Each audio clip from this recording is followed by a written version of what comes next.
All right, welcome to Tennis Talk Daily. Good morning from Boston.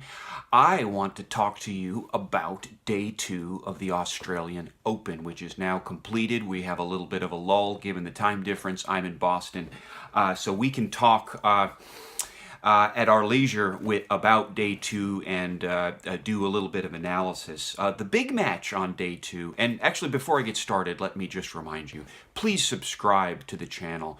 I am going to give you essential tennis commentary all throughout the Australian Open and beyond. I'll be doing it at least 2 times a day, but sometimes 3. Yesterday I did 4 videos. So this is continuing nonstop, real-time tennis analysis, tennis coverage.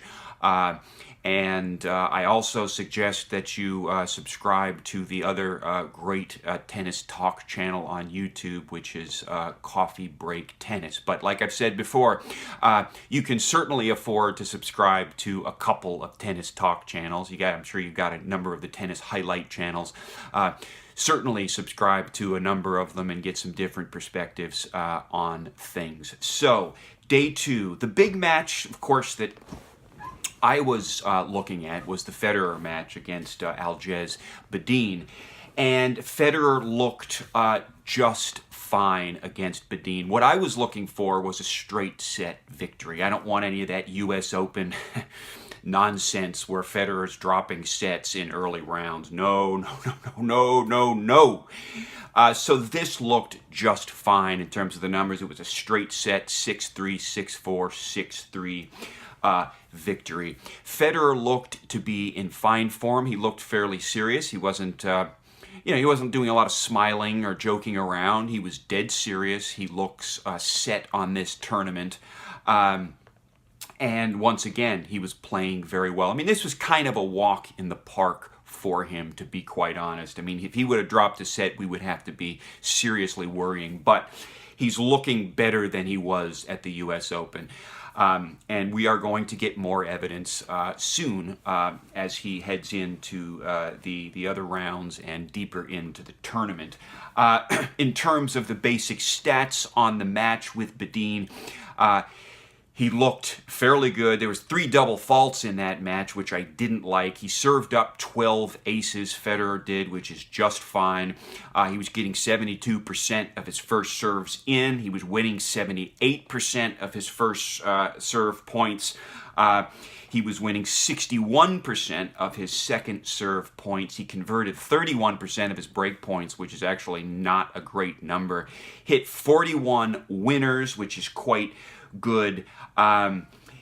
One piece of news that's probably not so surprising in the early rounds for Federer is that he kind of hit a few too many errors for my taste, to be quite honest, for a straight set, a 3-set match. He hit 13 unforced errors. At the net, he looked very, very good. Only 1 unforced error at the net. And basically, the 9 times he came to the net, he won 8 of those points, as far as I'm reading the numbers. So Federer looks very good. As a sidebar, I like his outfit. And it will not be the same as Nadal's last year. As you remember, in the Australian Open final, it was hard from a distant view of the court. It was kind of hard to tell the difference between Federer and Nadal because they were wearing basically the same outfit with the same shoes.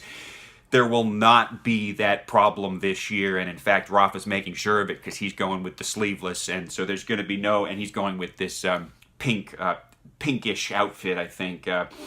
Federer's he's got the white ensemble in the top and the shorts, and then he's got some bright sort of orangey pink shoes.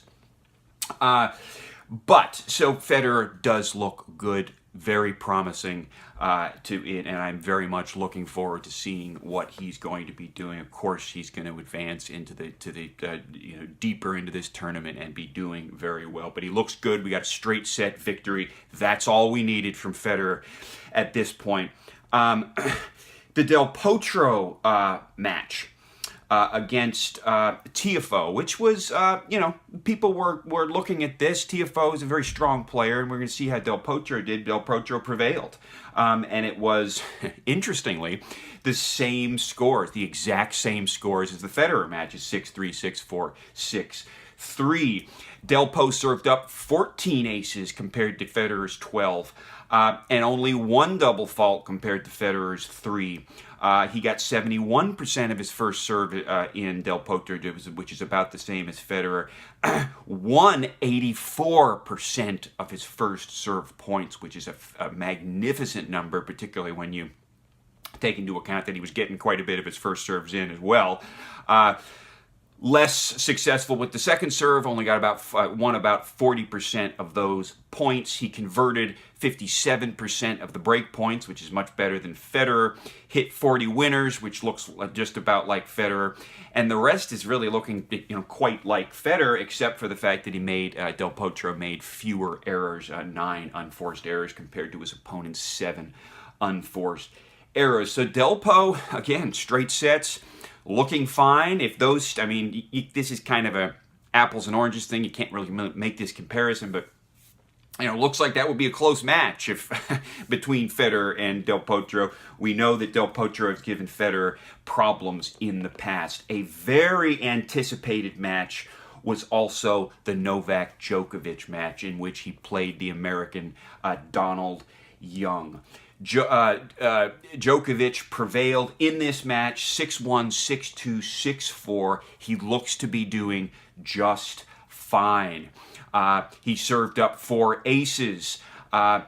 He looked about 50% of his first serves in, so he's not doing great on his first serve percentage.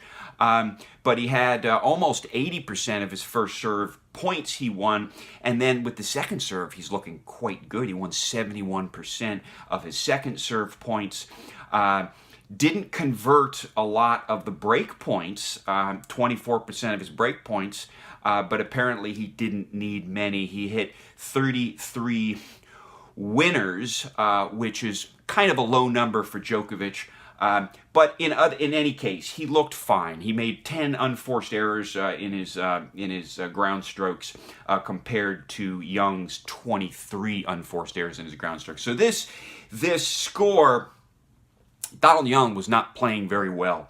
So these scores, this straight set victory for Djokovic needs to be taken a bit with the grain of salt, given the amount of errors that Donald Young was making. Nevertheless, it's a strong first showing for Djokovic. We expect really good things if he can hold it together mentally. The Stanimal, Stan Wawrinka, was another person that folks were wanting to see how he would deal with this test against Berankis, who is a pretty strong player and can put in very good performances from time to time. Well, Wawrinka did prevail, did drop a set, however. It was a 6-3, 6-4, 2-6, 7-6 victory for Wawrinka. And Wawrinka, to be quite honest, looks like he's going to need to do some improving and get warmed up if he's going to proceed deeper into this tournament. At this point, it's not looking great for him. He served up a lot of aces, but he only got half of his first serves in. He won 72% of his first serve points, but again, it's not going to work if he's only getting half of them in. He only won 54% of his second serve points, converted 33% of his break points, hit about 36 winners as compared to Berankis, who hit 59 winners. So with Stan, he made 21 unforced errors in his ground strokes compared to his opponent's 18. It sounds like Stan's going to have a hard time. He's going to need to get warmed up. This was kind of a rough opening match for Stan. So without going into the details, I'll just note a couple of other match results. One of the sort of minor upsets is that Milos Raonic lost in 4 sets, and and it looks like his serve, which is his biggest weapon, basically failed him. Roberto Bautista Agut also struck out Misha Zverev, retired apparently with an injury. And we're still waiting on the Alexander Zverev data and stats. I don't have those right now. I'll talk about them a little bit later today, but he did prevail in a 6-1, 7-6, 7-5 victory against Fabiano. Finally, Dominic Thiem is looking fine. He prevailed in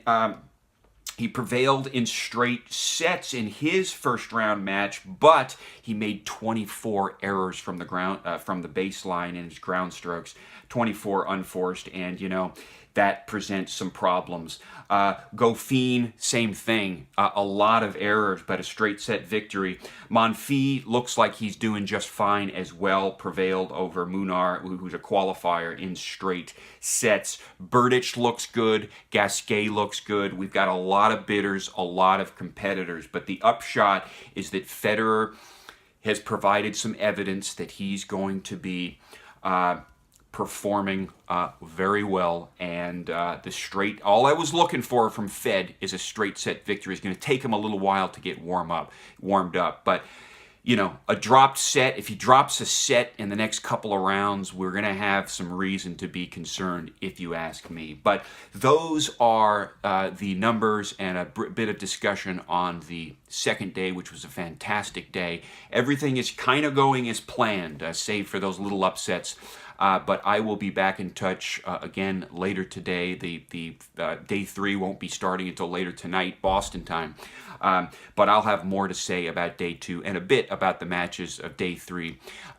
Sounds good. Subscribe to the channel for 2, 3, 4 videos per day all throughout the Australian Open. This is essential tennis commentary. I'm going to try to give you the best objective stuff while not hiding my great and deep admiration for the magnificent Roger Federer and my respect and deep respect for the men like Djokovic and the greats of this game. Tune in, subscribe, talk soon.